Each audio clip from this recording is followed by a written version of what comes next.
Mauro, Spinelli at buong Red Phoenix tuluyan nang ang namaalam sa Batang Quiapo. Ito na kaya ang umpisa ng pagbagsak ng mga gerero. Si Rigor naman, nasundan sila Tinding at Roda sa hideout nila Tanggol. Sino kaya ang susunod na mamamaalam sa serye? Ito lang ang mga maiinit na eksenang nangyari at mangyayari pa lang sa Batang Quiapo. Sa video na to, bibigyan natin ng analysis at teorya ang mga susunod na mangyayari. Kaya tapusin mo ang video hanggang dulo para updated ka lagi. Malay mo, pareho pala tayo ng iniisip.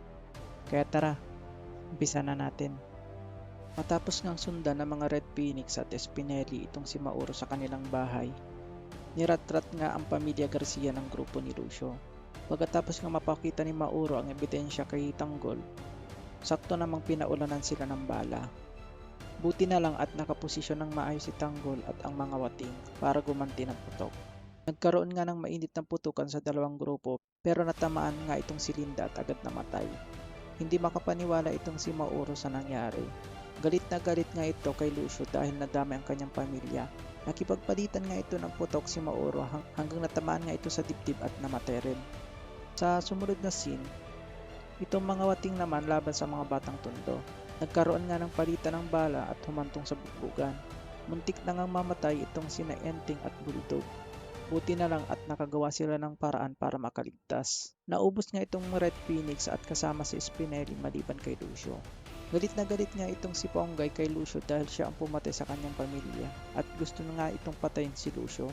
Pero dumating ang mga pulis at naisipan ni Ponggay na patakasin nga si Tanggol at ang mga wating at dinala naman nila si Lucio. Dahil dumating ang mga pulis at pinangungunahan ito ni Rigor, maaaring hindi ito maniwala na kinain ni Ponggay lang mag-isa ang mga Red Phoenix. Kaya pagsususpetsahan niya itong may tumulong dito. Posible din kaya makikita nitong si Rigor ang bangkay ni Mauro at makikita ang cellphone at kukunin niya dahil andun ang mga ebidensya laban sa mga gerero. Alam naman natin na tuta ng mga gerero itong si Rigor.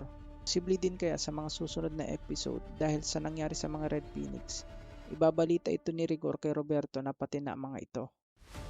Sunod-sunod nga ang problema ng mga gerero. Una na lang ang food poisoning, issue sa ambulansya at pagkamatay ni Alfredo. Gulong-gulo na ang mga isip nila kung paano nila lulusutan ang problemang kinakaharap. Panigurado, mapapatunayan na dinaya talaga nila si Tanggol. Pero posible din kaya na hindi sila magpapakulong kundi makikipagpatay na lang sila sa mga Montenegro. Posible din na makukulong itong si Rigor pag naging mayor itong si Tanggol at si Mando naman ang itatalaga niyang hepe ng presinto. Sa mga sumunod na scene, pumunta nga itong sina Roda at Tinding sa nani ni Enteng para magpatulong na makipagkita kay Tanggol. At nangyari naman ang pagkikita nilang maglola. Pero hindi alam nila Tinding na nasundan pala sila ni Rigor. Kung maalala nyo, sinusundan nga ni Rigor itong si Tinding dahil gusto niyang iligpit si Tanggol. Kasama nga ni Rigor itong si Mando sa pagsunod dahil nakita na nga ni Rigor itong si Tanggol.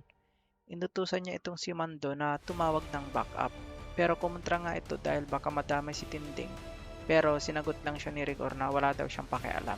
Maaaring sa scene na ito, hindi susunod si Mando sa utos ni Rigor dahil alam niyang illegal ang kanilang ginagawa.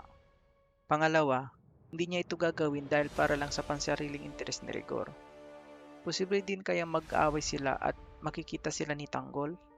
Dahilan para mahuli si Rigor ng mga Montenegro. Abangan natin. Ito lamang yung mga maiinit na scene na aabangan natin sa mga susunod na episode. Ito ang tanong ko sa inyo. Bakit kaya sunod-sunod na nawawala ang mga karakter sa Batang Quiapo?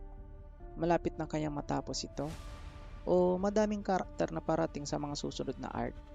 Anong mangyari naman sa mga gerero sa mga susunod na episode? Si Rigor, mahuhuling nga kaya si Tanggol at ang mga Montenegro? Si Lucio na ba ang susunod na mamamaalam sa serye? Ano sa palagay nyo? I-comment mo na yan sa baba.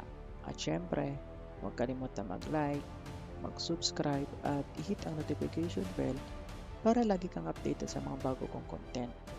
Uulitin ko na ito'y pawang analysis at teorya lamang. Pwedeng tama o mali ako. Kaya kung may naiisip ka, lapag mo na yan sa comment section. Malay mo, pareho pala tayo ng iniisip. Kaya hanggang dito na lang muna. Peace!